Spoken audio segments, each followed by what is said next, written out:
Oke, oke ya sudah direkam ya. Jadi nanti kalau sorry saya baru sempat ingat untuk merekam ya karena uh, tadi itu agak kelupaan kuliahnya direkam. Oke, jadi nanti teman-teman ketika di industri bisa punya keahlian lah lebih daripada teman-teman mungkin yang di kampus lain atau yang tidak mengambil mata kuliah ini, terutama yang mengambil mata kuliah pemodelan animasi dan 3 dimensi. Kenapa? Karena pada saat ini yang namanya 3 dimensi itu dimanipulasi sedemikian rupa untuk banyak hal ya. Contohnya apa? Bisa ada yang sebutkan contoh-contoh pemodelan objek 3 dimensi untuk apa saja? Misalkan saya stimulus ya. Misalkan di perfilman. Nah, teman-teman bisa jawab nih selain di perfilman apalagi? Mungkin bisa bisa disebutkan teman-teman? Ada yang paham? Di game, Pak, game. Oke, game ya. Oke, senang game ya. Senang game ya. Saya juga tadinya sempat jadi gamer, cuman kesini saya nggak sempat nge-game. Tadinya sering nge-game. Mungkin teman-teman ada yang install Steam ya. Saya dulu sampai beli itu beberapa game. Sampai yang terakhir saya beli itu PUBG yang Steam. Setelah dikasih tahu teman, ada lagi yang bilang pakai PUBG yang Lite aja, yang ada di apa itu gratis kalau nggak salah. Cuman saya udah kadung beli itu. Bukan, dulu ada yang Lite, Garena namanya, Garena ya. Garena itu Lite. Garena itu platform juga kayak kayak Steam. Jadi di bidang game itu ada Garena, ada Steam, ada yang punyanya EA Sport itu yang ada yang gamenya Apex yang dimainin sama Reza Arab. Itu juga lumayan keren lah, gratis juga, keren, gamenya populer juga sih. Oke, saya next ya. Ini terkait dengan mata kuliah aja sih. Oke, ini terkait dengan materi perkuliahan. Jadi ini sebenarnya sudah saya share di LMS. Nanti teman-teman bisa akses di LMS itu. Begini, di dalam pemodelan 3D itu, pemodelan animasi dan 3 dimensi itu, nanti teman-teman ada step-step yang harus dipelajari. Jadi misalkan gini, teman-teman perkuliahan itu tidak langsung ujuk-ujuk buat lah, tapi tahu-tahu buat gitu, tahu-tahu membuat objeknya bergerak itu tidak, tapi ada step-stepnya yang secara struktur sehingga teman-teman lebih terarah bagaimana memahami dan menerapkan teknik-teknik maupun metode-metode dalam pengembangan ini. Oke, yang pertama itu ada implementasi objek 3D pada AR ya. Itu sebetulnya nanti yang paling akhir. Kenapa? Teman-teman ada yang tahu AR di sini? Sebelum saya jelaskan apa itu AR.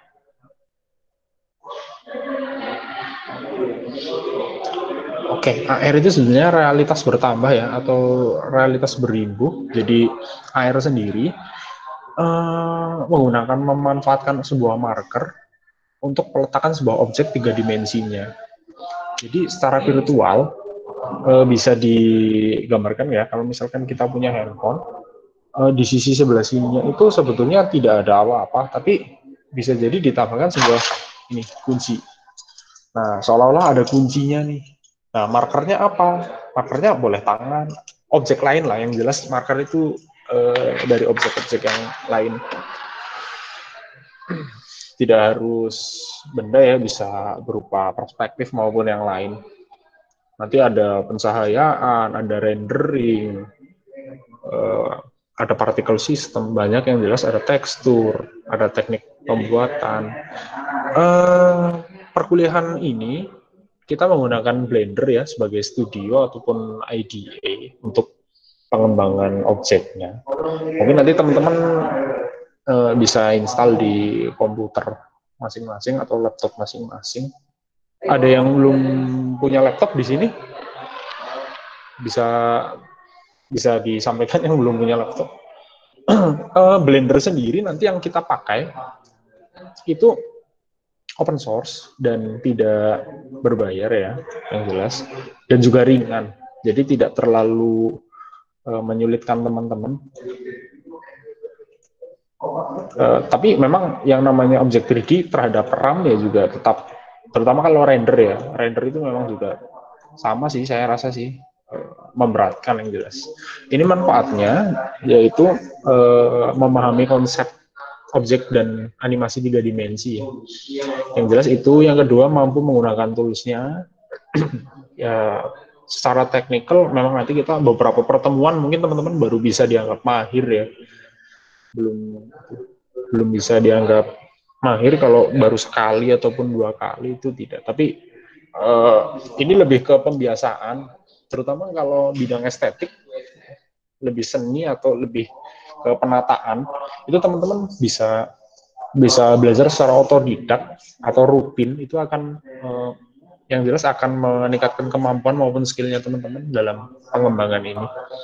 Nah, ini yang terakhir itu penerapan objek 3 dimensi menjadi aplikasi augmented reality. Kenapa saya masukkan di mata kuliah? Mungkin di tahun-tahun sebelumnya ini belum masuk, disebabkan ini sebuah teknologi yang sedang yang jelas. Jadi teman-teman nanti bisa menggunakan Google, melalui produknya Google Maps, itu sudah mengembangkan AR atau augmented reality itu ke dalam map atau petanya.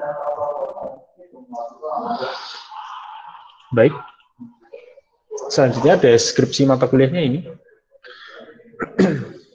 Ya, pada intinya gini, teman-teman bisa membuat objek menggunakan tools yang open source, nanti akan diterapkan menjadi sebuah AR. Gitu sih. Jadi nanti kita di sini ada tools tambahannya, itu ada Unity dan Vuforia. Ada yang sudah pernah install Blender sebelumnya? Halo? Pernah, Pak. Belum, Pak. Ada? Ya pernah, Pak. Belum paling Belum, Mbak. Unity. Buat apa, Mbak? Kemarin saya ada ikut kelas online gitu, Pak. Pakai Blender kebetulan. Oh, udah mahir ya berarti. Nanti bisa ngajarin teman-temannya ya. Nanti bisa ngajarin teman-temannya ya. Oke. Ajarinnya nih. Oke. Sip deh kalau gitu. Oke, next. Nanti di dalam perkuliahan ini, yang jelas ada tugas individu ataupun tugas kelompok. Jadi nanti tugas individunya mungkin dikumpulkannya via LMS ya, termasuk nanti tugas kelompoknya juga. Cuman kalau tugas kelompok ini wajib didemokan. Jadi saya nanti minta tolong didemokan. Kalau individu mungkin saya akan demokannya secara acak, tidak satu-satu. Jadi nanti bisa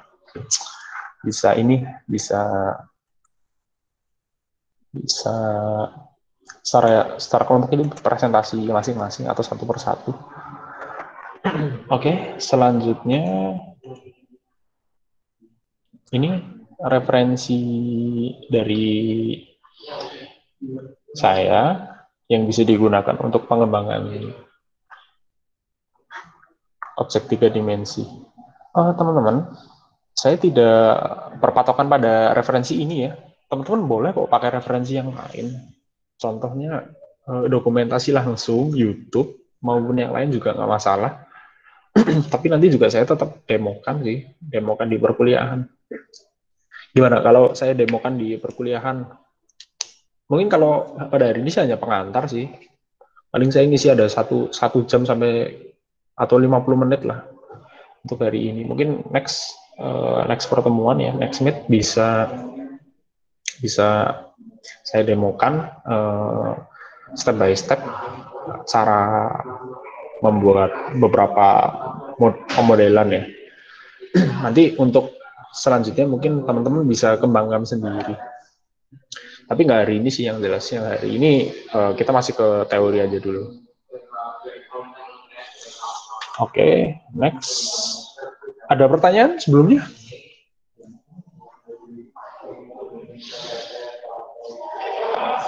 Enggak ya? Ini sebenarnya evaluasi hasil belajar mahasiswa ya. Ya secara umum sih yang dipakai ini. Kenapa ini? Saya lihat sih sebetulnya ini ya, porsi penilaiannya yang paling besar itu di tugas besar. Kenapa?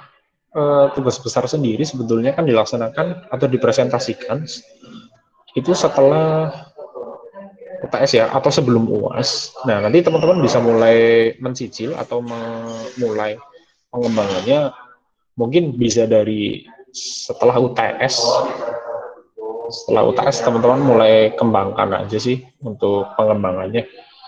Jadi teman-teman saya kasih clue ya, nggak usah pusing-pusing nanti buatnya sederhana aja. Misalkan aplikasi Android-nya itu kita pakai Android ya, tidak pakai yang lain ya. Soalnya nanti mungkin kalau pakai yang Apple saya belum pernah mencoba. Tapi kalau teman-teman yang ada yang bisa, ya silahkan. Saya juga nggak membatasi. Tapi kalau teman-teman cocoknya pakai Android, lebih suka pakai Android, lebih terbiasa menggunakan Android, ya silahkan menggunakan Android. Oke, ini sesuai dengan ketentuan yang terdapat pada IF ya untuk tata tertib itu sudah baku atau harga mati ya. Tata tertib ini ketentuan yang dari IF, FIF, ITTP sama Negara Kesatuan Republik Indonesia. Jadi teman-teman harus Oke, berpenampilan dan berbusana sopan serta rapi. Ini karena teman-teman, ya saya juga turut prihatin sih sebenarnya perkuliahan daring ini. Kenapa? Karena kita tidak bisa tatap muka. Lagi pula kalau saya tatap muka dengan teman-teman, teman-teman juga mungkin lebih boros di kuota internet ya, gitu ya. Kuota internet atau kuota datanya lebih boros. Karena apa? Karena kita kita melakukan unduh dan download, download dan unggah dan download ya. Jadi download dan upload secara bersamaan. Jadi ketika ini sebetulnya teman-teman hanya mendownload dari ini ya, dari apa yang saya unggah. Contohnya ini seperti ini tatap muka. Jadi saya sedang diambil gambarnya, ditransmisikan atau diantarkan. Nanti teman-teman itu hanya mendownload saja. Tapi ketika misalkan teman-teman juga buka screen atau kamera di situ, nanti teman-teman juga melakukan mengunggah. Tapi karena berinteraksi dengan saya, itu juga melakukan download secara bersamaan. Itu yang menyebabkan kuotanya agak boros sih. Bukan agak, memang jadi boros banget di situ. Jadi ada dua proses yang saling terjadi atau secara bersamaan. Tidak ada ujian dan penugasan susulan atau perbaikan. Ya saya rasa sih ini perkuliahan teman-teman sudah bisa tepat waktu lah di sini, karena juga teman-teman nggak harus pergi-pergi, jadi mungkin bisa lebih fokus dalam pengerjaan maupun pengembangannya nanti untuk terutama yang tugas besarnya. Baik, ini jadwal kuliahnya teman-teman yang hari Rabu ya, yang bawah 11.30 untuk kelas IFS 1 ya, untuk MM yang 2. Sorry, saya kayaknya salah materi deh. Oh ini bener deh, bener, sorry. Sebentar ya.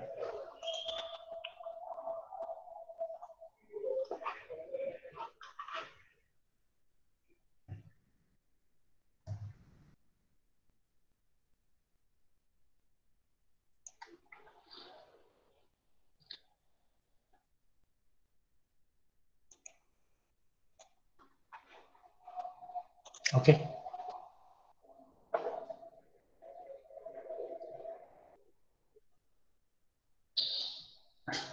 Sudah muncul ya? Sorry tadi saya sedang ternyata perkuliahan satunya. Ini muncul ya? Sudah, Pak. Sudah ya. Muncul, Pak. Yang muncul pendahuluan konsep dasar ya.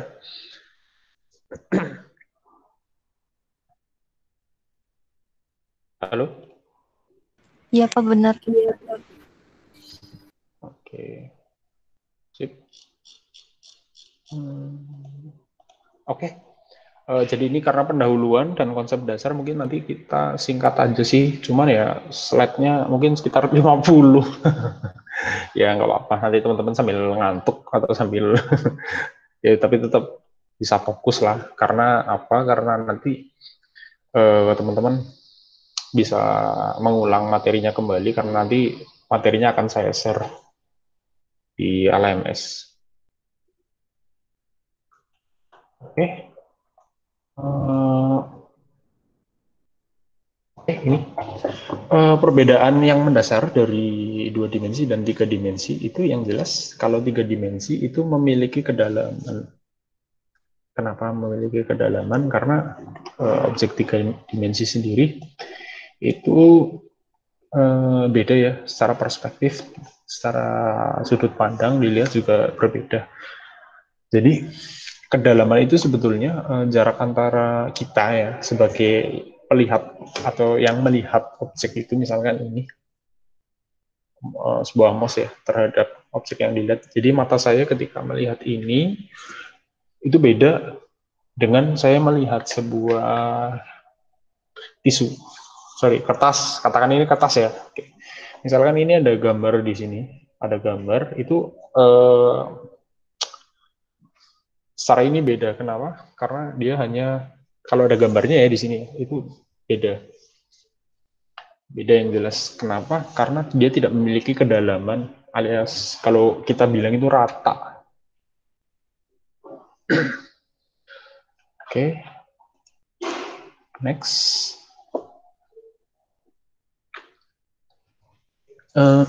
Untuk ini 3 dimensi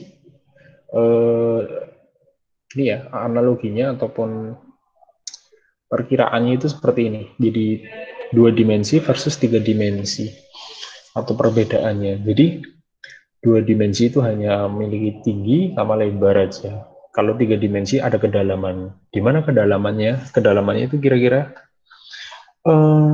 ini. Ini kedalamannya.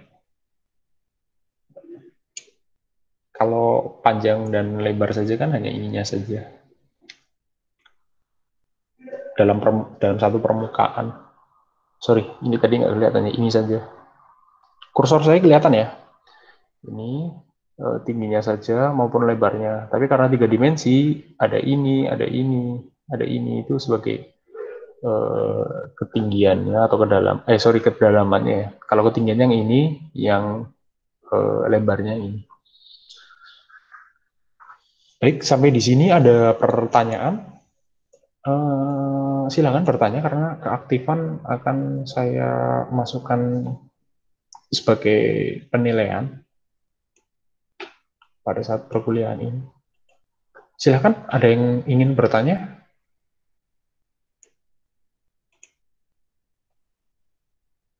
Halo? Halo? Halo, Belum, bisa berbicara? Oke, belum ada ya? Saya lanjut nih.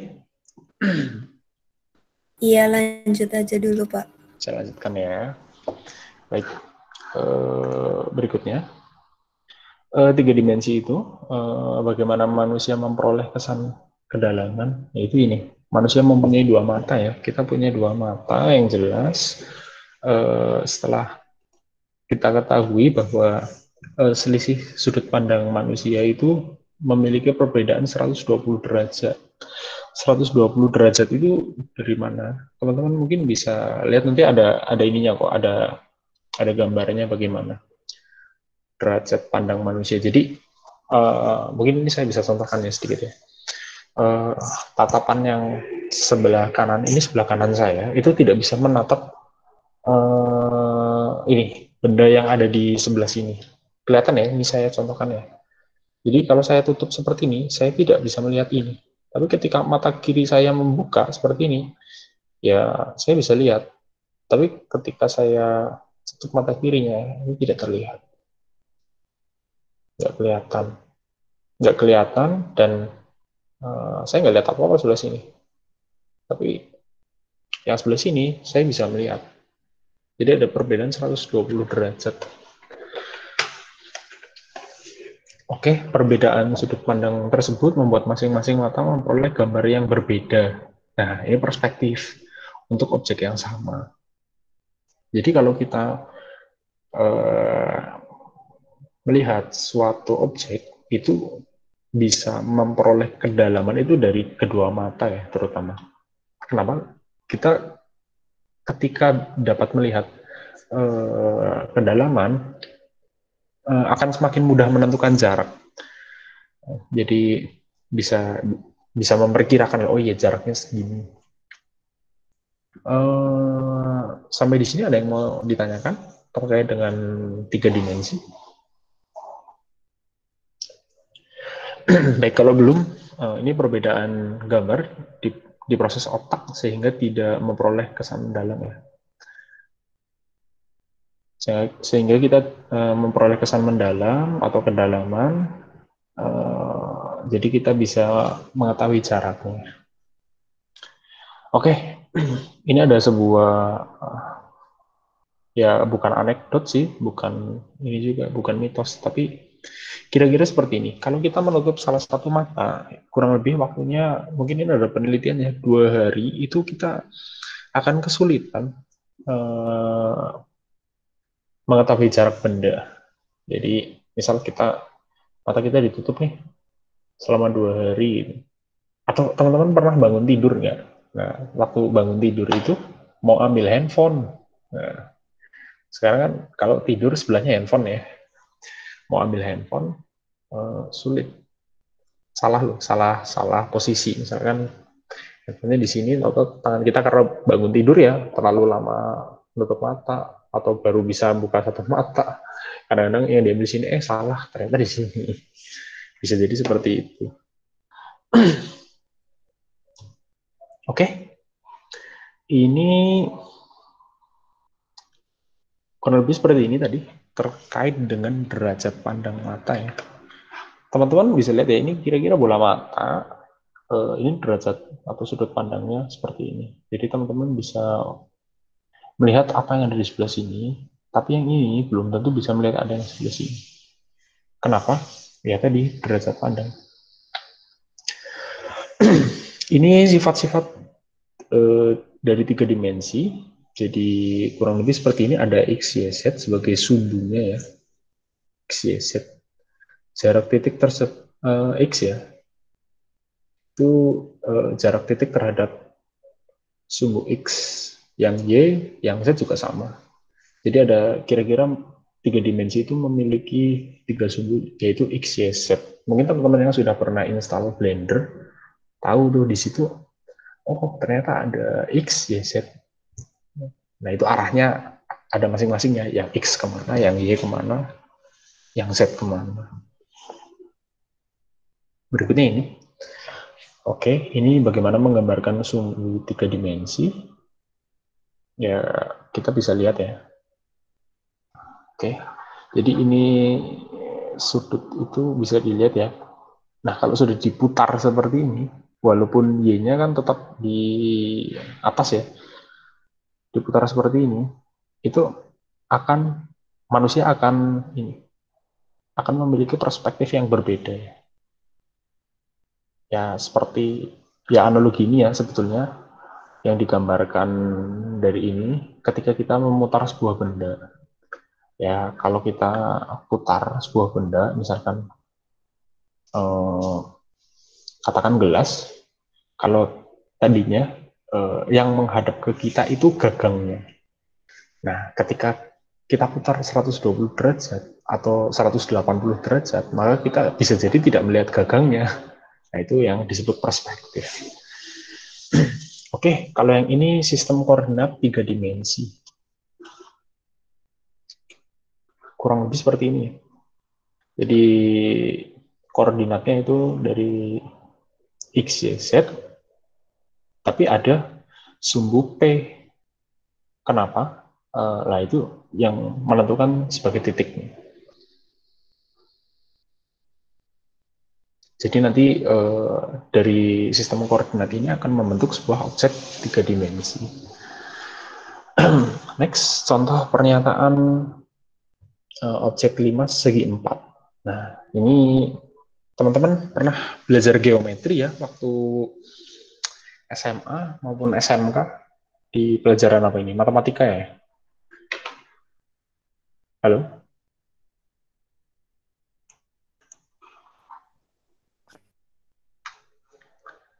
Oke, ada pertanyaan sampai sini? Belum ada, Pak. Oke, belum ya. Yang lain mungkin? Barangkali ada. Belum Halo? ada, Pak. Belum ya? Belum. Oke. Belum ya. Tadi saya sudah bahas apa? 3 dimensi ya. 3 dimensi, perspektif. Oke, saya lanjutkan aja. Mungkin ini kurang lebihnya kalau gambaran di matematika atau geometri itu seperti ini. Jadi masing-masing itu memiliki sumbu dan sudut maupun muka ya. Oke, next. Nah, ini apa yang terjadi pada sebuah kamera ketika mengambil sebuah objek itu kurang lebihnya seperti ini. Jadi dari objek di koordinat dunia ya. Misalkan ada sebuah rumah nih, sebuah rumah ini ditangkap oleh kamera. Maka pertama kali objek yang disasar ini kemudian melakukan transformasi koordinat. Oke. Koordinat dunia ke koordinat kamera. Jadi ini itu masuk ke kamera, kemudian di clipping. Ini di clipping, terus proyeksi ke bidang pandang, kemudian transformasi ke koordinat device. Nah, objek 3 dimensi yang di tools itu sebetulnya transformasi, tapi sudah karena itu sudah IDA ya, lingkungan terbatas ya. Objek 3 dimensi itu sebenarnya sudah ditransformasikan ke koordinat device atau sudah dalam bentuk koordinat device atau koordinat perangkat. Jadi tidak real ya. Oke, ini konsep 3 dimensi. Deskripsi objek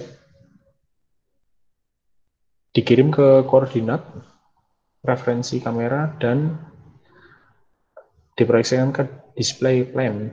Nah, ini bidang datar untuk tampilan ya tentunya ya. Contohnya ada di sini deh. Nah, misalkan itu ada sebuah kamera, ada display plane, kemudian ada sebuah objek.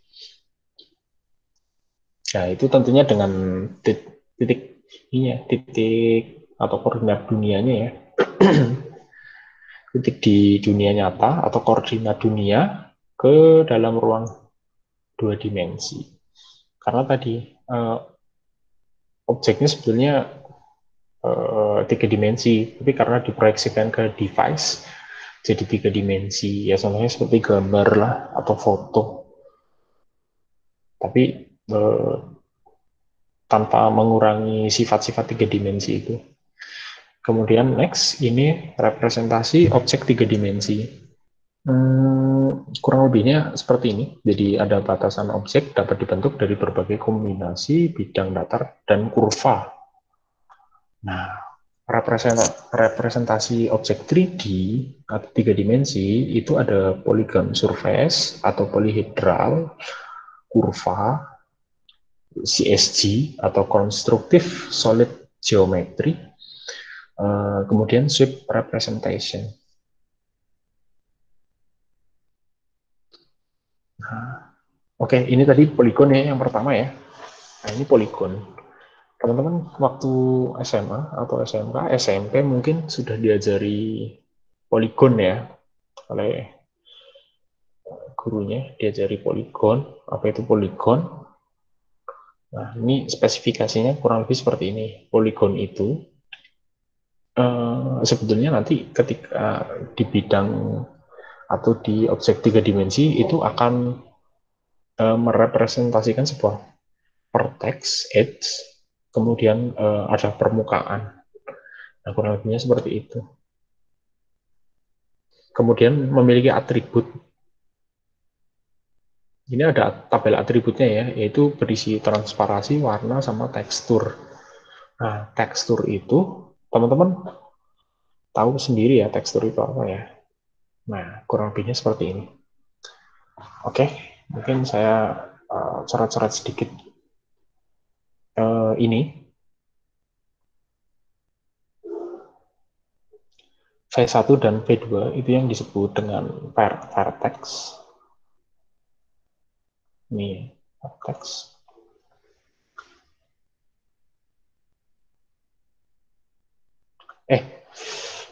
Sorry. Ini tuh edge. Ini edge. Maaf ya, ini edge. Saya lupa nama. Ini yang vertex-nya. Ya, di sini bisa juga sih digantikan. Oke, kalau yang permukaan itu yang ini.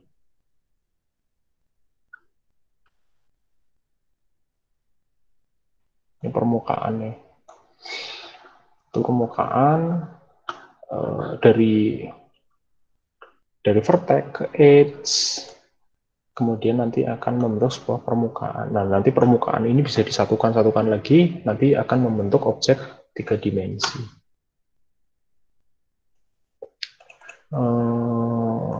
Next. Oke. Kemudian kurva. Nah, nanti teman-teman juga akan mempelajari pemodelan kurva. Nah, kurva ada dua macam ya, ada yang spline dan Bezier. Apa itu kurva spline? Nah, ini definisinya ya, kurva spline. Ya, sebetulnya untuk memudahkan kita ya, menggambar bentuk kurva yang kompleks. Jadi nanti kita bisa potong-potong ataupun misalkan gini, ada sebuah kurva seperti ini. Nah, ketika kita akan membuat lekukan seperti ini, nanti ini hilang ya, atau berubah bentuk ke sini, itu maka kita harus membuat perpotongan di sini. Nah, nanti baru bisa ditarik ke sini. Oke, nanti bisa ditarik ke situ. Nah, titik itu yang disebut dengan titik kendali atau control point. Kurva yang melewati tiap titik kendali disebut dengan interpolasi, kurva spline atau interpolating curve. Kurva yang melewati dekat titik kendali namun tidak melewati titik kendali disebut dengan kurva spline atau approximating curve. Kemudian untuk mengubah bentuk kurva, caranya dengan memindahkan posisi titik kendali. Nah, ini titik kendali ini yang tadi dibuat, maka akan berpindah ke sini ketika ini objeknya ditarik atau kurvanya ditarik. Oke, sampai di sini ada pertanyaan? Halo, bisa berbicara dengan salah sambung? Mungkin ada yang mau menjelaskan lebih sederhana lagi di sini?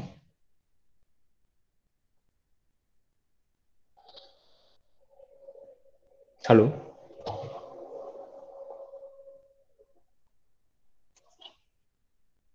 Pak, mau tanya. Untuk Iya? contoh kurva spline itu kayak gimana, Pak? Oke, contohnya ya. Contohnya sebetulnya sudah saya gambarkan di sini ya. Cuma nanti realnya teman-teman bisa lihat di sini. Nah, ini contohnya. Kurva spline. ini interpolating curve-nya ya dan approximating curve. Itu seperti itu. Ini contohnya. Jadi sebentar. Ya, jadi ada dua jenis ya. Tapi ada kurva spline dan Bezier. Kalau yang kurva spline itu ya tadi contohnya dia memiliki lekukan-lekukan. Ya, contohnya di sini ada lekukan sendiri seperti ini. Dan nanti kita bisa membentuk sebuah titik ini. Contohnya. Nah, ketika titik ini akan ditarik atau diposisikan berbeda, misalkan tadinya seperti ini, nanti mau dibuat seperti ini. Nah, titik yang mana yang ditarik? Nah, misalkan titiknya di sini, berpindah loh. Awalnya di sini, karena ditarik, maka akan membentuk seperti ini. Oke. Seperti itu Mbak Endah ya. Ada lagi yang mau ditanyakan? Pak, izin Ya. bertanya. Silakan. Saya mau nanya, kalau misalnya kita mau membuat objek 3D, itu perlu dilakuin pengukuran kurva spline dulu nggak sih, Pak? Tidak harus, Mbak. Tidak harus. Jadi nanti kurva spline itu, kebetulan tadi saya sedang mengulik. Oke. Tidak harus juga sih, Mbak. Itu bisa menggunakan ini. Saya share ya. Iya, Pak.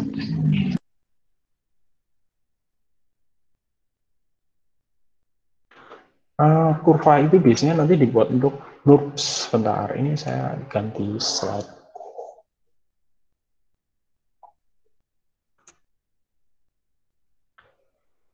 Oke.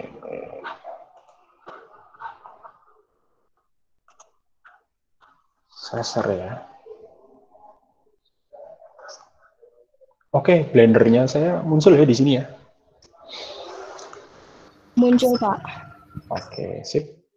Nah, ini sebuah NURBS ya, atau sebuah objek yang dibentuk. Gerak nggak ini? Gerak ya? Iya, gerak, Pak. Gerak ya, oke. Ini sebuah objek yang tadinya terdiri dari dua buah kurva. Nah, kurvanya yang mana? Kurvanya yang di sisi atasnya ini. Di sisi atas dan di sisi bawahnya. Nah, mana yang menjadi kurva pertama? Kurva pertamanya itu di bawahnya. Kemudian ada, ini sebenarnya nanti akan dijelaskan di pertemuan berikutnya. Jadi ada di bawahnya itu ada kurva yang di lapisan bawah, kemudian kita duplikat, nanti dia akan membentang seperti ini dan nanti akan disatukan kembali. Disatukan kembalinya itu akan membentuk sebuah sisi seperti ini. Oke, gitu. Iya, Pak. Itu salah satunya. Tapi kalau untuk iya, Pak. Kalau misal untuk marker tuh itu juga diperluin kurva spline gitu juga nggak sih, Pak? Untuk marker ke objek.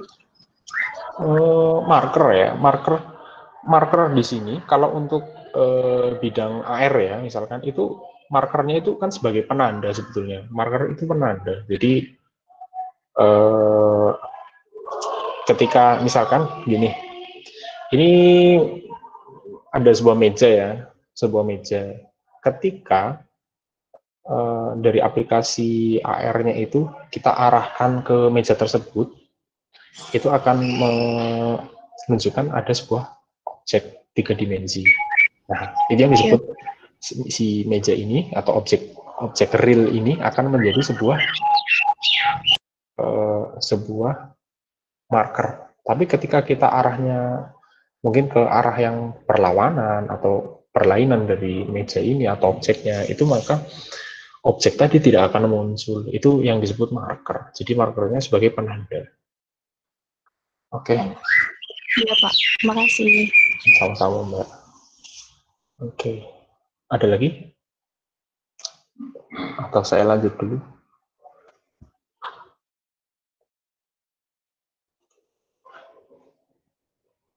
Saya lanjutkan dulu ya. Saya ganti slide lagi.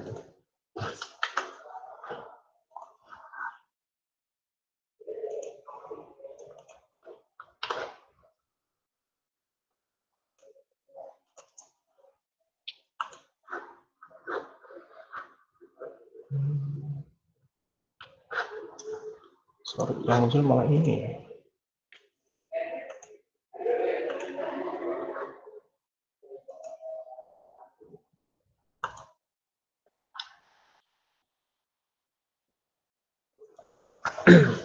Sebentar, mungkin saya minum dulu.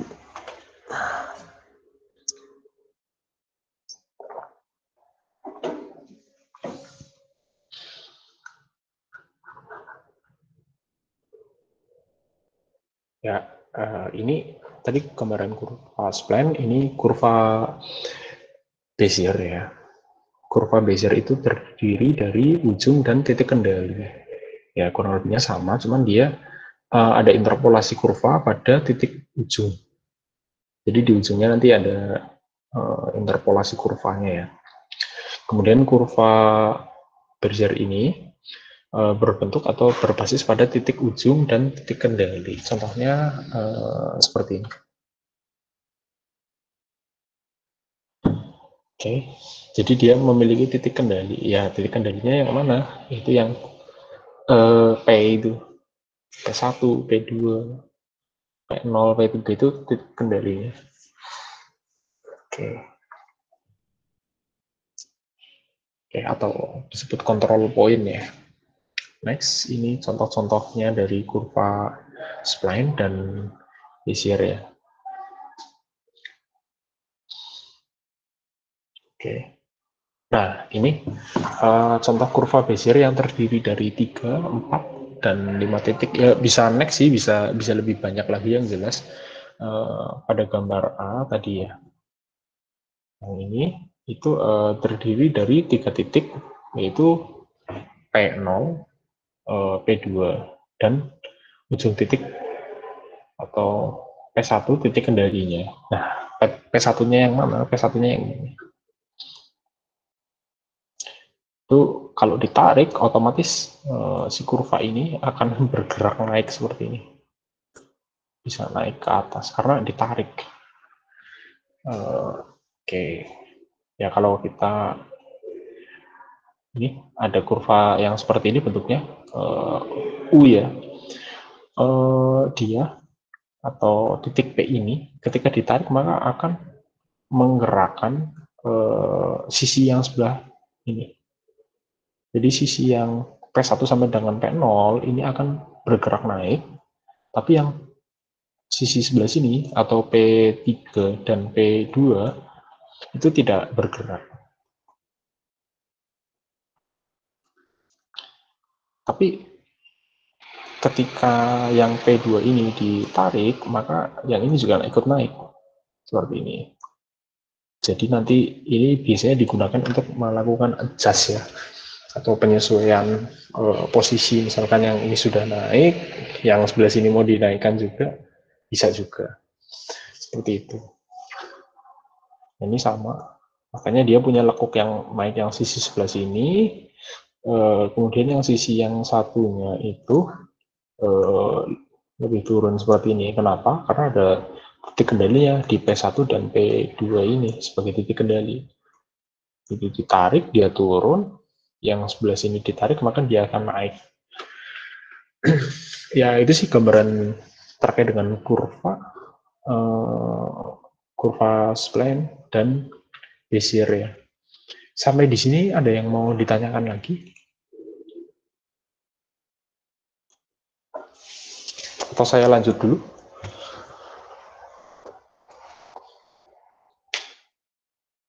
Halo, bisa berbicara dengan salah sambung? Nggak enak ya ternyata ya. Dilanjut aja dulu, Pak. Saya lanjut ya. Iya. Saya lanjutkan ya. Ini contoh kurva Bezier yang terdiri dari atas 3 titik tadi udah saya jelaskan ya. Kurang lebihnya sama. Nah, kemudian dari kurva kita pindah ke parametric surface ya. Parametric surface itu apa? Yaitu digunakan untuk menghasilkan benda-benda yang dapat direpresentasikan dalam rumus matematika seperti bola, donat, tabung, kon, dan sebagainya. Nah, tadi kan saya mencontohkan kurva ya, yang sudah menjadi parametrik. Yang tadi di blendernya saya itu loh. Saya kayaknya kalau pindah-pindah terus nanti habis waktunya. Di situ bisa istilahnya diarahkan ya sudut-sudutnya atau di titik-titik kontrol poinnya nanti bisa diubah. Nanti misalkan tadi ya bentuknya kan seperti hanya lempengan saja seperti itu, cuman dia bergelombang. Nah, itu bisa kita tarik atau dibentuk sedemikian rupa hingga membentuk sebuah apa itu namanya, tabung ya, bisa membentuk sebuah tabung. Nah, itu nanti dari tadi yang disebut dengan kurva, kita juga bisa membentuk parametric surface. Kemudian parametric surface ini nanti bisa membentuk sebuah objek. Kurang lebihnya seperti itu. Nah, ini parametric surface. Bentuknya banyak ya. Tidak harus ada yang ada di gambar ini ya. Bisa jadi lebih banyak lagi. Yang jelas sih memang harus lebih banyak, tidak hanya ini. Ya, kita bisa membuat berbentuk tabung seperti ini, terus seperti ini, terus ini yang sudah ada bulatan, tapi tertutup ya. Kalau yang ini kan masih terbuka, nanti ini pun bisa disatukan. Oke, next ya, kita lanjut ke berikutnya. Ini surface of revolution.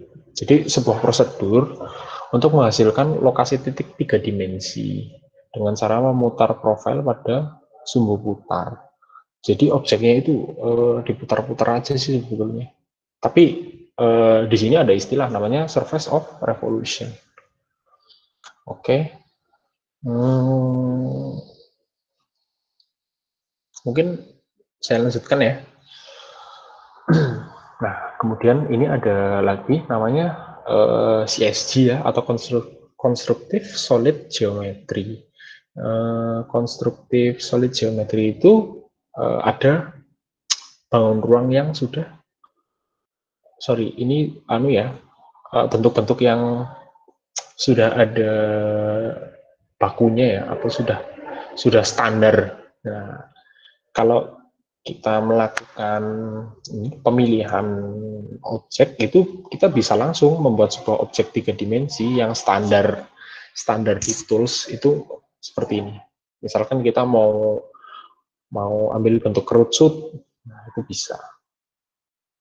Bentuk yang lain juga bisa. Tapi melalui CSG ini maka akan digabungkan atau objek tadi dilakukan untuk melakukan pengurangan terhadap objek yang utama.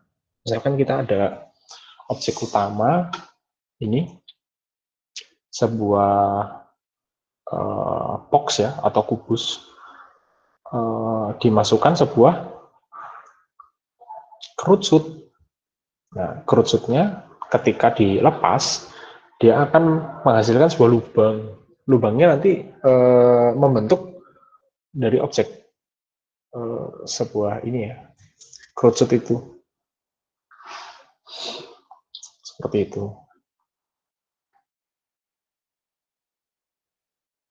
Oke, jadi ada catatan sedikit ya di sini ya. Yaitu catatannya yang jelas ini tidak dapat terdiri atas yang jelas titik, garis, plan, latar atau bidang. Ya, jadi tidak ada ini ya. Jadi misalkan hanya terdiri dari sebuah garis atau kurva itu nggak bisa, tapi harus membentuk sebuah objek.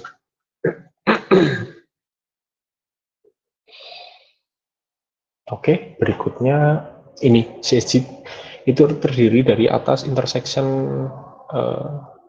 union minus. Ya tadi saya sebutkan misalkan ada intersection ya perpotongan, nanti union penggabungan ya atau perpaduan, kemudian minus atau difference. Jadi kebalikannya. Ya, ini contohnya ya. Misalkan ada sebuah box dan sebuah bola ya atau sphere itu akan diunionkan, maka akan membentuk sebuah objek baru. Nah, objek barunya kurang lebihnya seperti ini. Ini objek barunya. Nah, metodenya namanya union. Itu penggabungan sebuah objek menjadi satu. Nah, kalau ini intersection. Kalau intersection sebetulnya mengikuti objek yang satunya. Kan kalau kubus itu kan rata ya ininya ya, maka dia akan pipih mengikuti bentuk sebuah bola.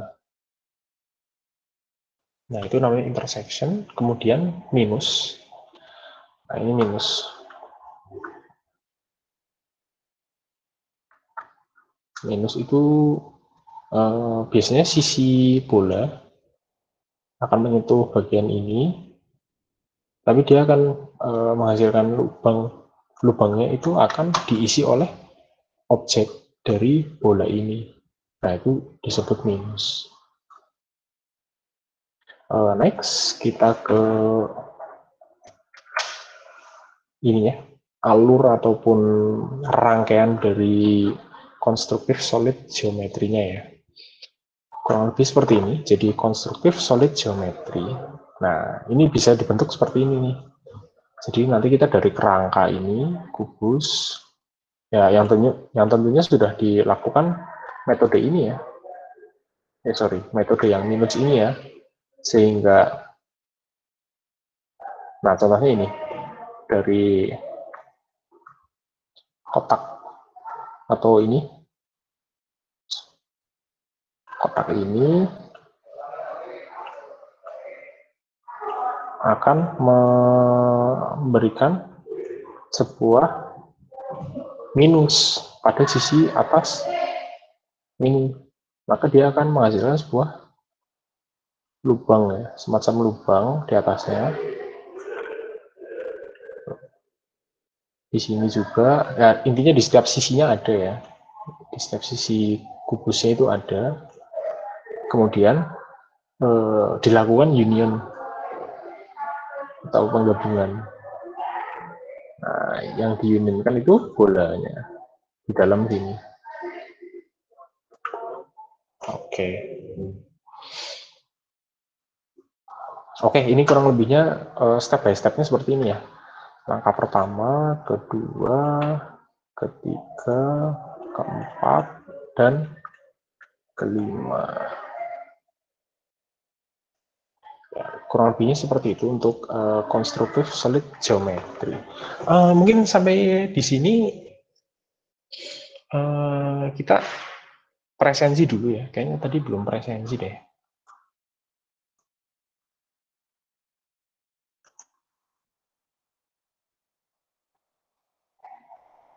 Oke. Kita presensi dulu ya.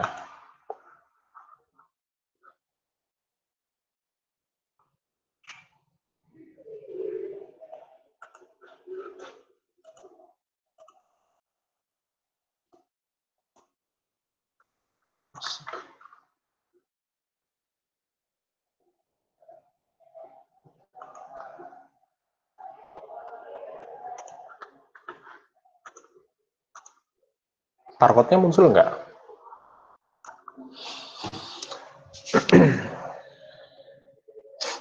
Muncul, Pak. Muncul ya. Oke, silakan.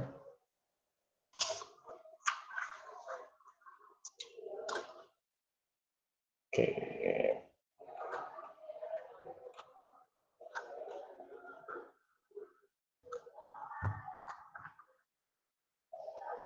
Oke, silakan presensi ya.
Sudah semua?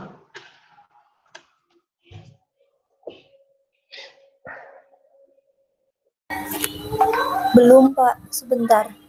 Oke, saya tunggu 2 menit lagi ya. Yang lain silahkan presensi dulu aja.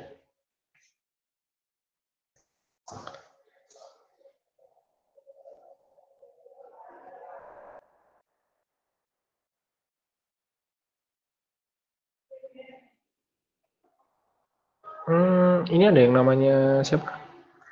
Fitra Bambang ya. Mas Fitra ada di grup, ada di ini pertemuan sekarang? Halo? Halo? Mas Fitra ada nggak?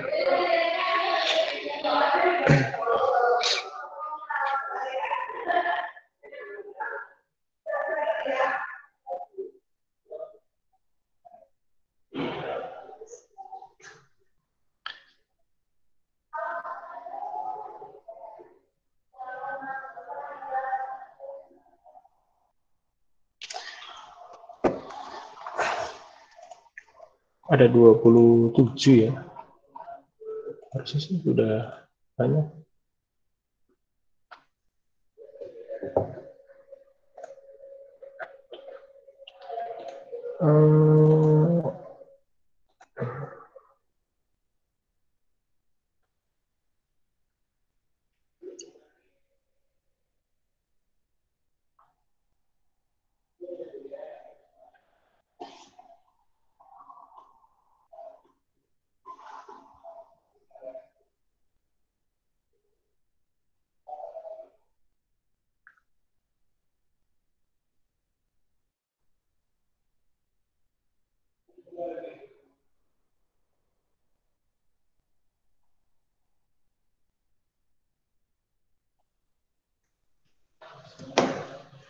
Halo?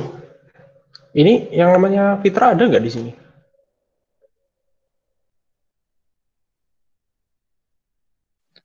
Di list daftar hadir nggak ada, Pak. Nggak, di pertemuan ini ada nggak? Nggak ada, Pak. Nggak masuk ya? Oke, Iya. saya coba di sini ya. Tapi ada kok di presensi saya. Fitra Bambang Sumiatno ada kok.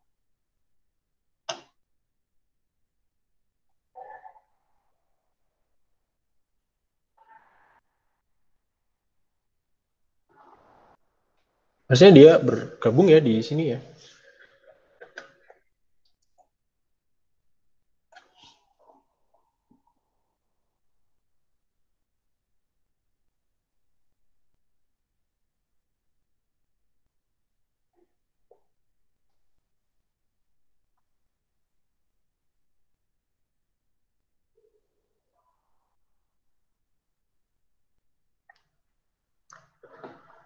Oke. Baik ya.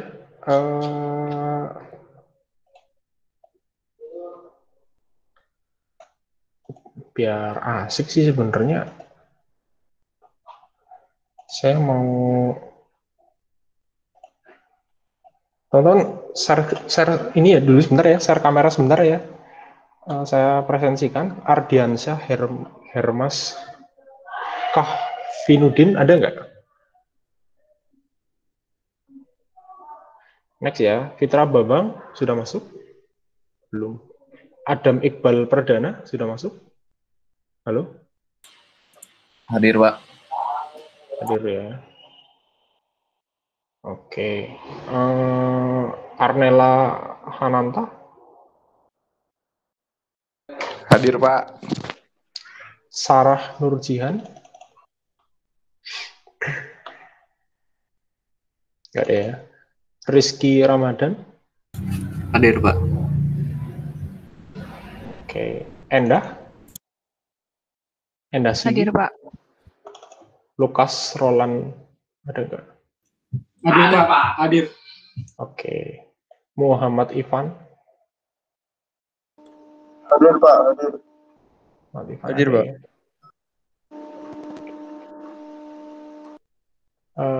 Rifki Maulana ada nggak? Hadir Pak. Rizky ya, Rizky Maulana ada ya. Hadir Pak. Oke, Alia ada Alia. Alia Cahyaning Tias. Hadir, Pak. Oke, Anissa Nugrahini ada nggak? Anissa hadir, Pak. Muhammad Fakih.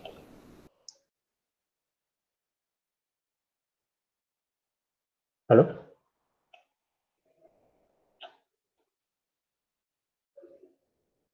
Muhammad Fakih nggak ada ya? Prawita Putri. Hadir, Pak. Muhammad Fakih hadir, Pak. Kok belum presensi? Ini sinyal saya error, Pak. Igrasias aplikasinya. Oke, saya presensikan manual aja ya. Oke, sudah. Iya. Parwita Masih, Pak. Putri ada nggak?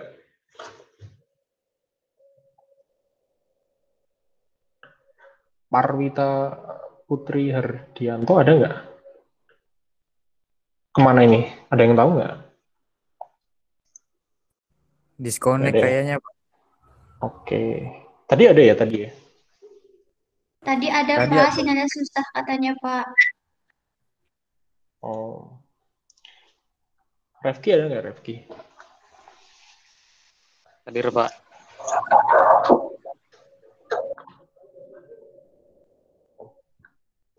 Cahyani Ainun? Hadir Pak Ainun. Ilham Fadilah? Hadir, Pak. Oke. Hadir. Meliana Dewi ada nggak? Hadir, Pak. Hadir. Ray Angga?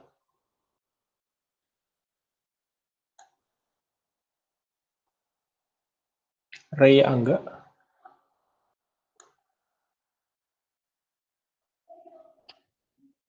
Oke, ada ya. Andi Yulianto ada? Ada Pak, hadir Pak. Fadlan? Hadir Pak. Mas Viko ada tadi ya. Meli ada nggak? Meli Sulistiawati. Hadir, Pak. Oke. Vidya Saputri. Permisi Pak, buat Vidya Saputri. Tadi sinyalnya hilang-hilang Pak. Dia udah join kok, tapi sinyalnya lagi hilang. Belum sempat absen. Rumahnya mana aslinya? Dia lagi di PWT sih Pak. Hmm. Tapi sinyalnya lagi susah. PWT-nya mana emang? Kayaknya PWT sinyalnya apa sih namanya ya? Bagus semua lah, nggak terlalu ini banget tuh sinyalnya. Lagi nggak ada sinyal katanya Pak. Oke lah, kalau gitu. Ya, makasih Pak. Aina Azalea ada nggak? Hadir Pak. Oke. Dava Rifki ada? Izin. Kemana? Itu yang ikut apa?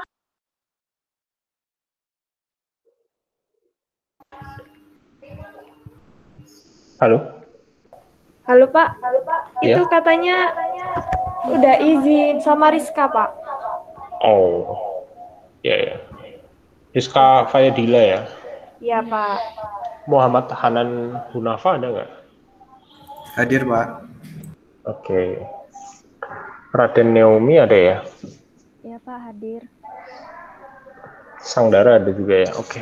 Iya, ada Pak. Tadi Sarah belum ada Sarah?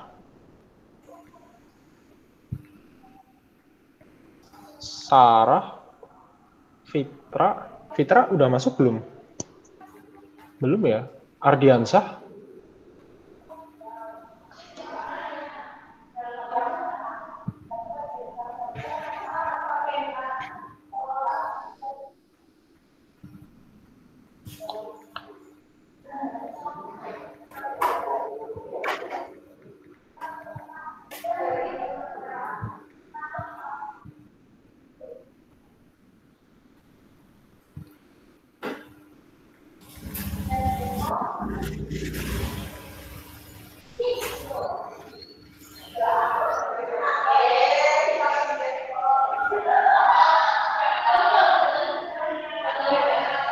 Oke. Ini gimana nih? Ini di Alpha aja Pak, gimana nih yang nggak boleh berangkat?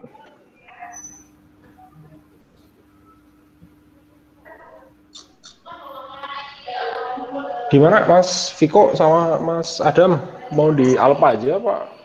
Sarah hadir Pak, itu di komen apa? Meet. Oh ya, mic-nya bermasalah. Oke.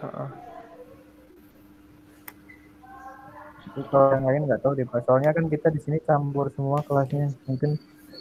Oh. Iya. Ya ini baiknya gimana nih yang nggak ada nih? Mau di Alpha aja Pak? Mau di... Maaf Pak, sebelumnya tadi Vidya hadir Pak. Ada kendala sinyal tadi. Ya Mbak, sudah Mbak. Aman. Makasih Pak. Oke,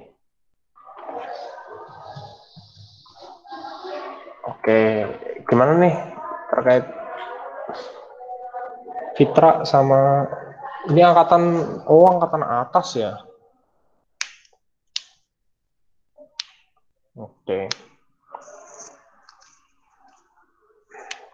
Oke, kalau gitu mungkin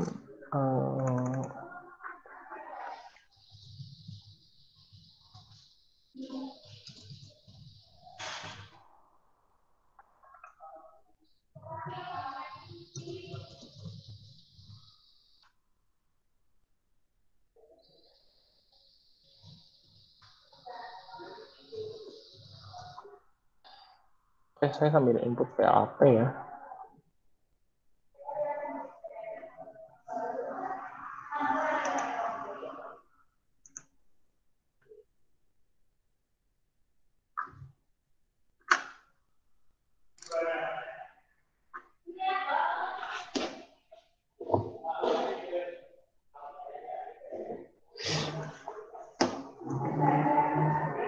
Oke ya, saya submit aja ya.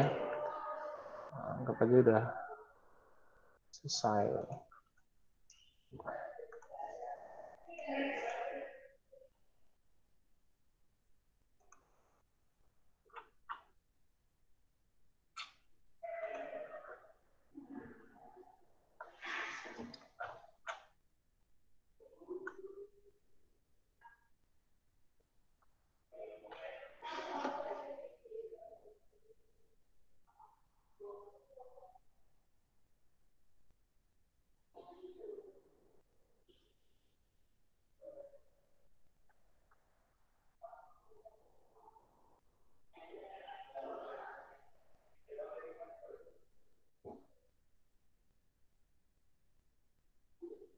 Oke, saya sambil balas ini ya. Kayaknya ada yang nggak, kelas virtualnya dia nggak masuk nih kayaknya nih.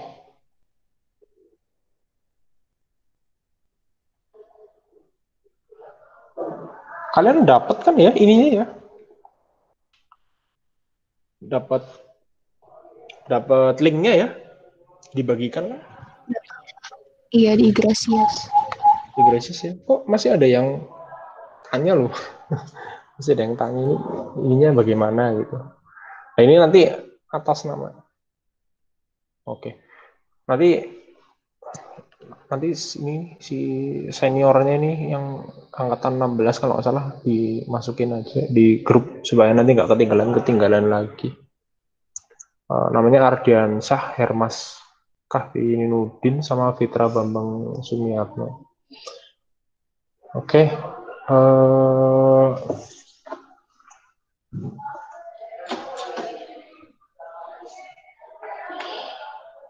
Kita lanjutkan dulu ya yang tadi. Untuk perkuliahan memang sengaja saya random, ya tujuannya ya ini aja sih, biar kita tahu mana yang melarikan diri sama yang masih tetap tinggal di perkuliahan. Oke.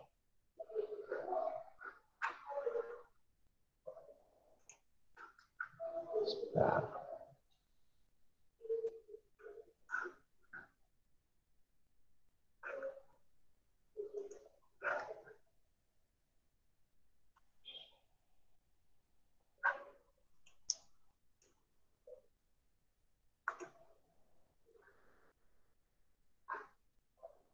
Oke, muncul slide-nya ya.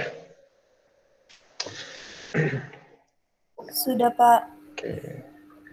Sip, tadi ini kita udah sampai sini ya. Konstruktif solid geometry. Teman-teman bisa lihat di CSG ini ada cara menggabungkan, mengurangi. Ya ini kombinasi sih tadi dari union, terus dari intersection, ada minus juga, menjadikan sebuah konsep atau sebuah metode yaitu CSG3. Jadi memanfaatkan dari sebuah objek itu sendiri menjadi sebuah objek yang baru, tentunya melalui penggabungan maupun pengurangan di sisi-sisi tertentunya menjadi sebuah CSG3. Nah, ini istilahnya ya dari cube sama box tadi ini box ya. Box sama kubus menjadi sebuah objek yang baru. Ada sisi yang mulai dikurangi ya. Contohnya ini sisi sebelah sini karena dia dilakukan minus, maka akan berrongga. Kemudian dari sisi atas, terus seluruh sisinya intinya, kemudian diunionkan dengan sebuah bola. Nah, nanti akan membentuk sebuah objek yang nomor 5 ini. Nah, kurang lebih sih seperti itu. Nah, ini akhirnya di ini kan. Nah, ini kan terakhir. Kemudian ini bolanya tadi diunionkan, maka membentuk sebuah objek baru. Ini contoh-contoh yang lain ya. Bisa seperti ini.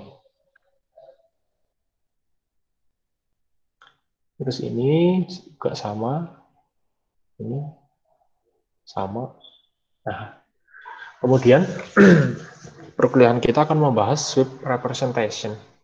Apa itu sweep representation? Sweep representation adalah model 3 dimensi yang titik geometrinya dihasilkan oleh perputaran titik-titik dari kurva spline dan atau lainnya terhadap sumbu putar tertentu. Perputaran ini tidak harus 360 derajat, bisa kurang dari ya. Sebetulnya ini seperti kita mengarahkan ya, tidak harus 360 derajat.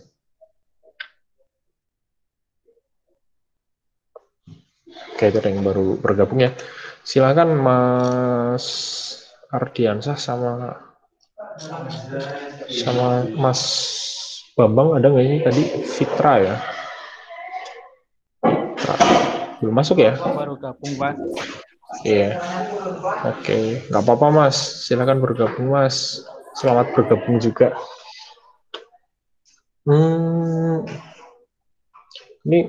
Ini nanti Mas bisa lihat ininya ya, recordnya ya atau rekamannya. Jadi nggak harus saya ulang dari awal jadinya. Gitu ya, Mas Ardiansah? Nggak apa-apa ya? Iya, Pak. Nggak apa-apa, Pak. Oke. Sebenarnya ini sudah babak akhir sih dari perkuliahan pertemuan pada kesempatan kali ini. Oke, tadi kita sampai sweep representation. Jadi sweep representation itu kurang lebihnya seperti kita memutar sebuah objek ya. Misalkan ini, kita ada mouse, kita membutuhkan sisi yang berbeda atau perspektif yang berbeda dari mouse ini. Jika dipandang dari perspektif kita ya, misalkan ya. Nah, maka mungkin teman-teman bisa melihat sisi belakangnya mouse ya. Tapi kalau dari saya itu melihat sisi depannya. Maka kalau saya putar lagi 180 derajat, nah, teman-teman bisa melihat sisi depannya. Tapi ketika mouse-nya kita putar dari arah yang berbeda atau 180 derajat ini, maka akan membentuk perspektif yang berbeda lagi dari sebuah objek itu. Ya, perspektif itu sebetulnya sudut pandangnya kita lah, supaya kita bisa melihat sesuatu objek itu menjadi lebih luas ya, tidak baku hanya beberapa bentuk saja atau satu bentuk ini sedikit. Baik, selanjutnya ini sweep representation. Contohnya seperti ini. Jadi ada suatu benda yang diputar 360 derajat, maka akan kembali ke perspektif awal. Tentunya kembali ke sisi sebelum diputar dari sebuah objek itu sendiri. Kemudian kalau 270 derajat itu seperti apa? Ya tergantung bendanya. Kalau yang diputar misalkan sebuah bolanya permukaannya sama semua, mau diputar seperti apapun ya juga perspektifnya sama. Cuman dia sebetulnya berada di posisi yang berbeda. Oke. Nah, ini kemudian proyeksi ya. Proyeksi itu koordinat dunia, koordinat kamera, kemudian proyeksi objek 3 dimensi ke bidang pandang 2 dimensi. Ya, ini sebenarnya kembali ke awal ya tadi ya. Kurang lebihnya seperti itu. Tadi ada sebuah kamera, kameranya itu mengambil sebuah objek. Nah, objeknya itu yang ditangkap, maka akan direpresentasikan ke dalam koordinat device. Seperti itu. Jadi ini metode proyeksi ya, yaitu sebuah metode paralel dan proyeksi perspektifnya. Kemudian objek yang ketiga ya, kemudian objeknya yang diproyeksikan tentu dengan menghitung perpotongan garis proyeksi dengan bidang pandang. Next, ini proyeksi paralel.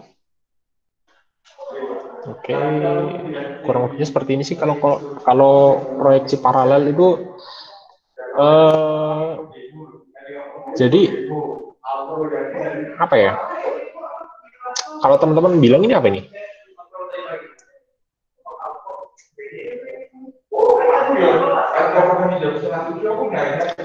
Oke, jadi ini sebetulnya hanya membentuk aja sih koordinatnya. Dari koordinat itu mau diarahkan kemana. Jadi, semisal kita melihat secara lurus ya, perspektifnya dengan kita melihat secara terbalik itu juga akan berbeda sih, yang jelas. Oke, next. Ini kurang lebihnya seperti ini, proyeksi paralel. Ini antara lantai dengan dinding kan sama ya. Kita juga jadi agak sulit membedakan, juga kadang-kadang proyeksi kita terganggu ya. Perspektifnya kita juga terganggu. Mana lantai mana ini, kadang-kadang kita juga jadi, kalau ada suatu fobia ya yang terkait dengan mungkin ketinggian ataupun apalah terhadap ruang yang sempit atau apa, karena mungkin bentuk rekayasa visual, maka akan membentuk suatu semacam paranoid.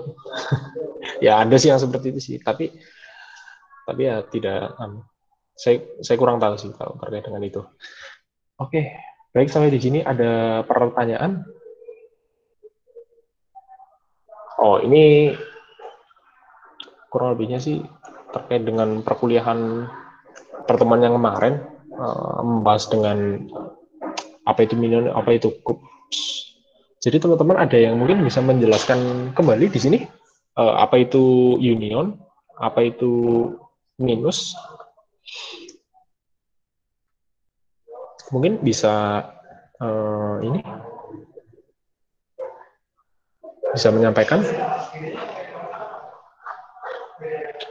apa itu minus, apa itu minion. Halo? Bisa berbicara dengan salah sambung?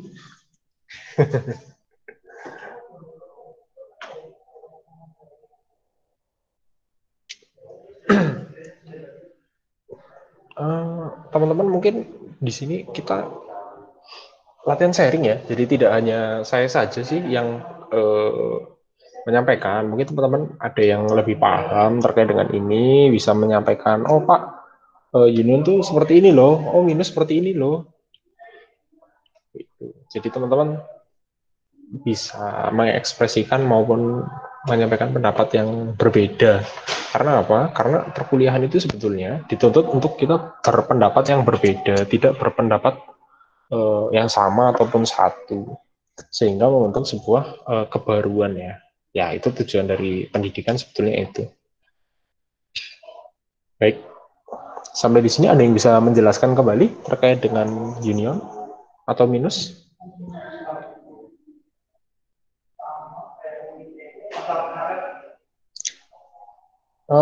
Saya tunjuk aja ya.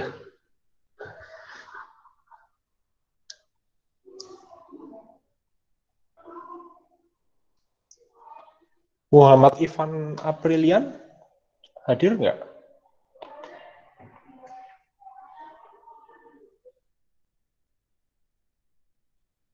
Halo? Nah, bisa dijelaskan nggak ini union itu apa? Atau minion deh. Boleh pilih salah satu.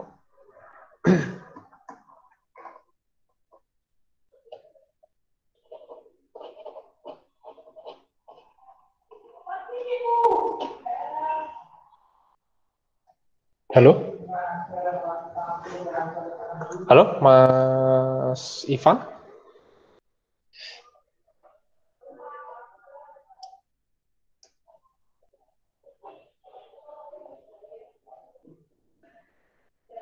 Kayaknya tadi jawab presensi nggak apa-apa deh.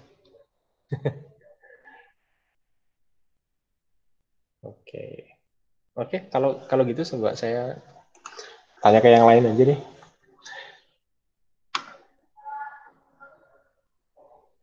Oh, error. Ya, error. Vidya Saputri ada? Sama nih, error juga. Hadir, Pak. Oh, hadir, ya. Pak. Oke, Mbak, tahu minion tadi? Sorry, union. Union sama minus. Tadi jadi minion. paham. Saya union itu gabungan, Pak. Gabungan Gabungan antar, ya. Iya, antar objek gitu. Antar objek ya. Jadi ada sebuah objek yang berbeda ataupun sama, tapi digabungkan gitu ya. Ya, jadi gitu, Pak. Jadi suatu objek yang baru ya. Iya, Oke. Saya ingatnya nge-game terus ini mainan Mobile Legends jadinya minion. Oke, kalau minus ada yang ingat? Mungkin bisa teman-teman yang lain.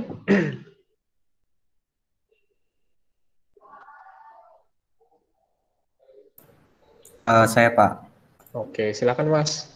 Kalau minus itu, kalau union tadi kan penggabungan dari dua objek gitu. Kalau minus itu pengurangan. Jadi kita bisa apa ya, semacam menghapus sebagian satu objek dengan objek yang lain, kurang lebih kayak gitu. Oke, baik. Contohnya sebetulnya contoh seperti itu kalau di dunia nyata ya. Misalkan kita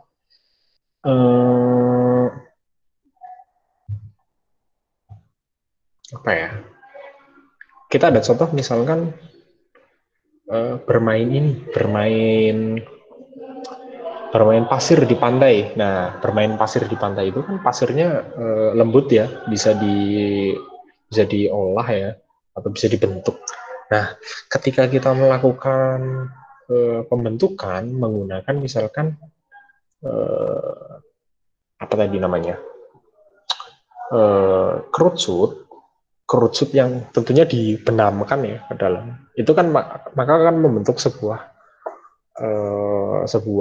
lubang yang menyerupai kerucut ya. Itu sebenarnya kurang lebihnya minus itu seperti itu. Jadi pengurangan suatu objek atau bidang menggunakan objek yang lain, ataupun objek yang sama tapi mungkin yang bentuk ya, secara bentuk sama tapi objeknya berbeda. Secara bentuk sama, mungkin sama-sama kubus tapi menggunakan kubus yang berbeda. Jadi ada objek A, objek B, sama-sama kubus tapi untuk membentuk objek yang baru itu bisa berbeda. Baik, selanjutnya untuk perkuliahan hari ini sudah berakhir, tapi teman-teman ada tugas, itu tugas individu, yaitu menginstal Blender dan mencatat langkah-langkahnya dan dibuat laporan. Nah, untuk ini mungkin saya berhentikan dulu untuk ininya, untuk slide-nya. Nanti akan saya pindahkan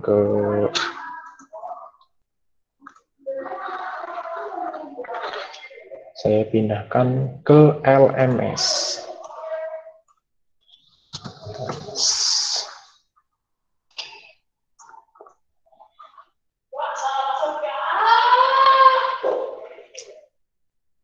Oke, LMS-nya saya share screen lagi.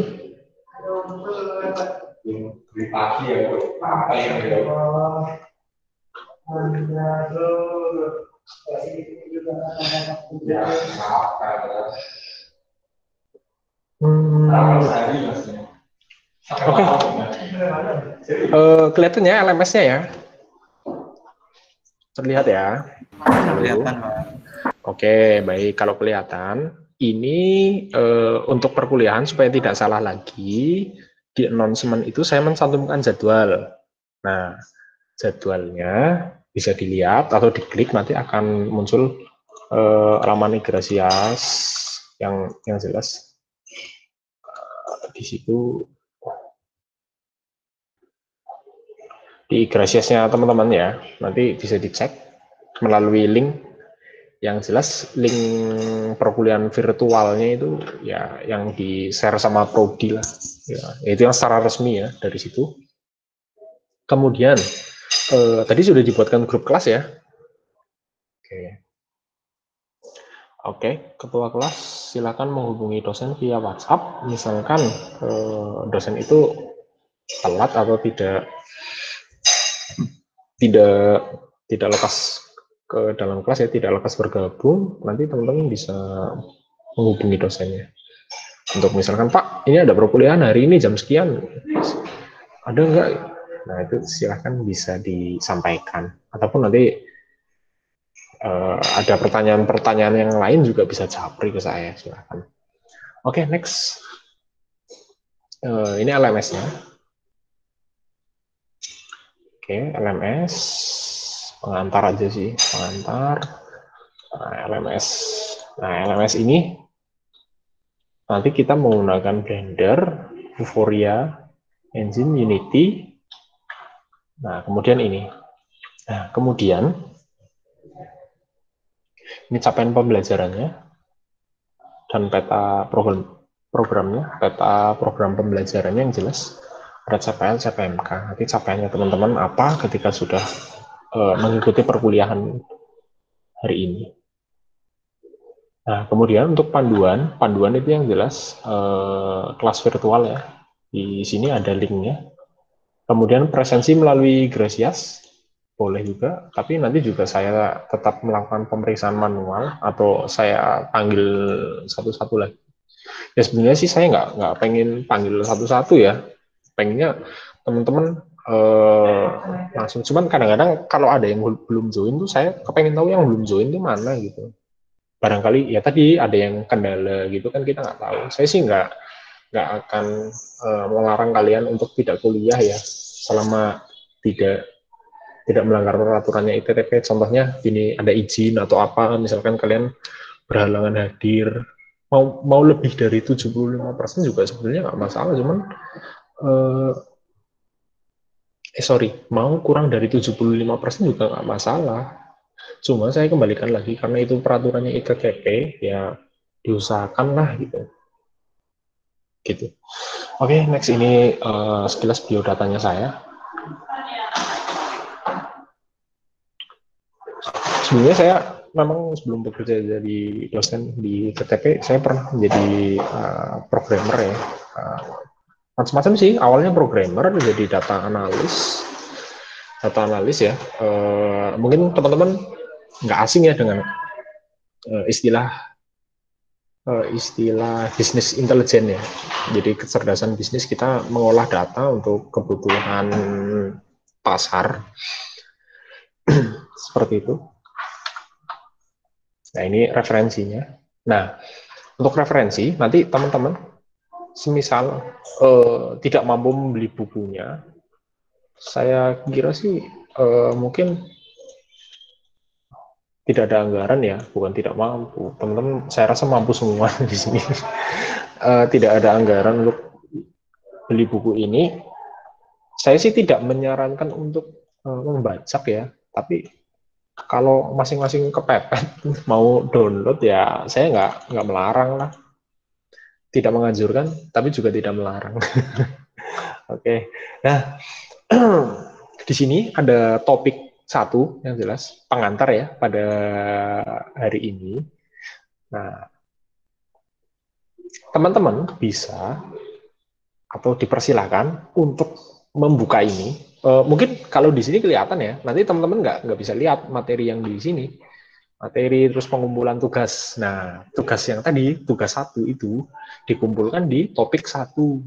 Nah, semisal teman-teman belum mengisi pretestnya ini, maka tidak akan bisa melanjutkan ke perkuliahan.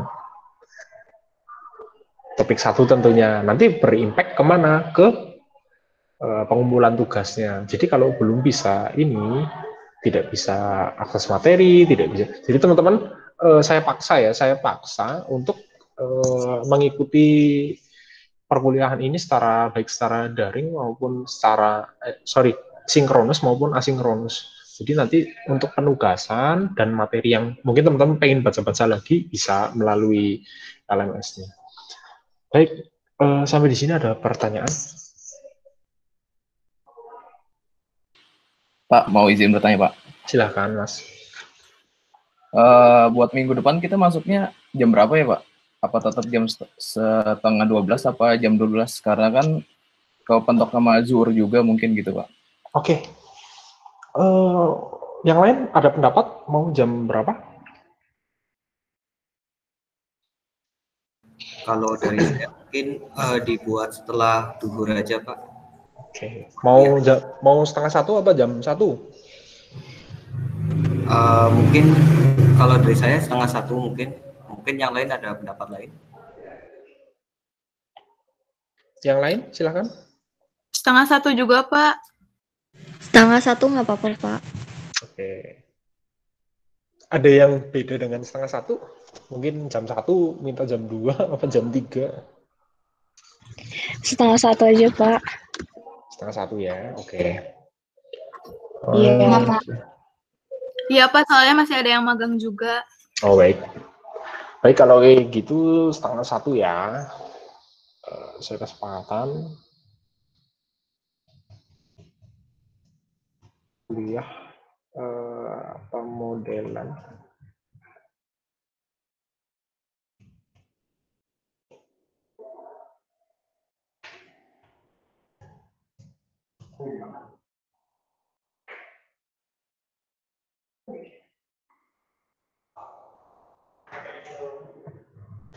Sesuai kesepakatan, kuliah pemodelan animasi dan 3 dimensi kelas multimedia 2 dimulai.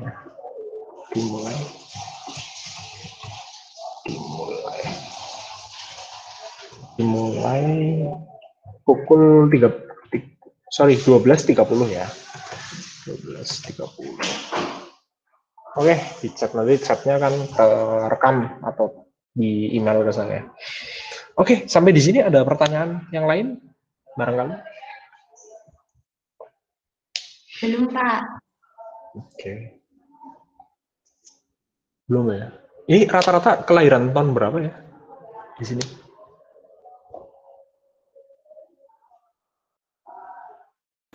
sembilan Pak. 99 ya. 99, berarti baru 21 ya. Yang selisih sedikit lah sama saya. Ya, tadi saya masih kelahiran 94. Oke, teman-teman mungkin next week kita nanti adakan pertemuan lagi. Untuk saat ini, kalau untuk saat ini, teman-teman nanti silakan mengerjakan pretestnya ya. Jadi tidak meninggalkan perkuliahan sebetulnya, tapi mengikuti pretest yang ada di LMS. Nanti kalau sudah mengikuti pretestnya, teman-teman bisa mengakses materinya, baik itu materi perkuliahan maupun video recording pertemuan perkuliahannya, gitu. Nah, untuk topik-topik yang akan dibahas atau yang sudah dibahas pada pertemuan kali ini ya, sudah bisa diakses ketika sudah melakukan pretest dan sudah bisa dilihat. Kemudian nanti kalau sudah mengakses materi, teman-teman juga bisa bisa mengumpulkan tugas. Nah, tugas nanti akan saya buat ya. Ini karena tugasnya masih yang kelas MM1, nanti akan saya buatkan kurang lebih tempat pengumpulan yang sama, tapi untuk kelas MM2. Begitu. Sampai di sini ada pertanyaan sebelum saya akhiri?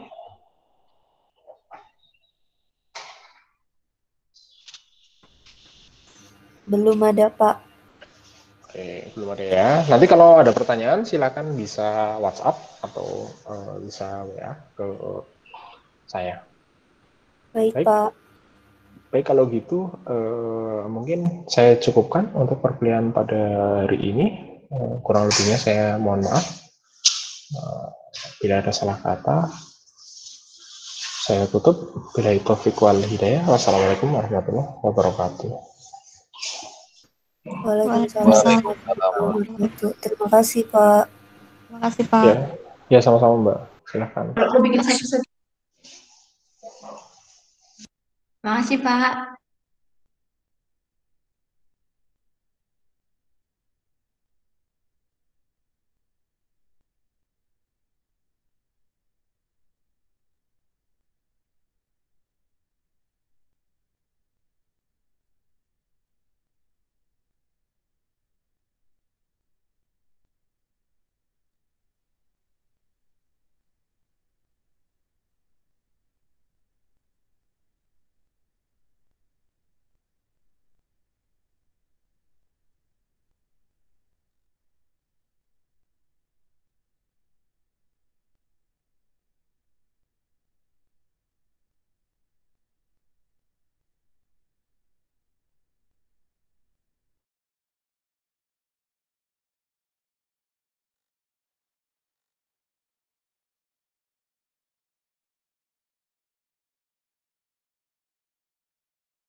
Oh ya, Mas Fitra sama Mas Ardiansah, saya presensikan dari sini aja ya.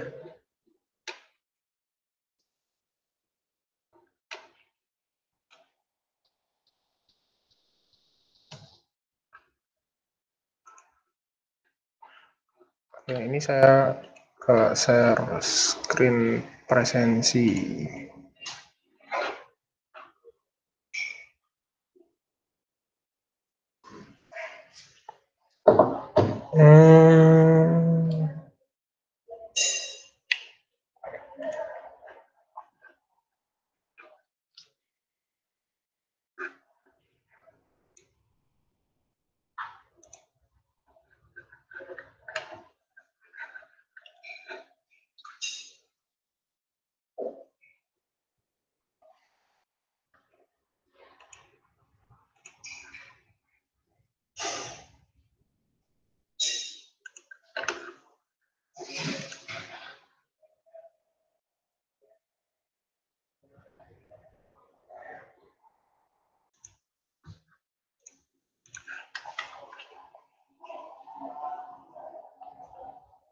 Mas Fitra, kelihatan nggak?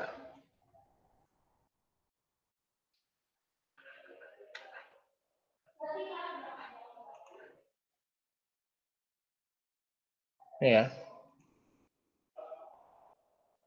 Oke ya. Saya submit.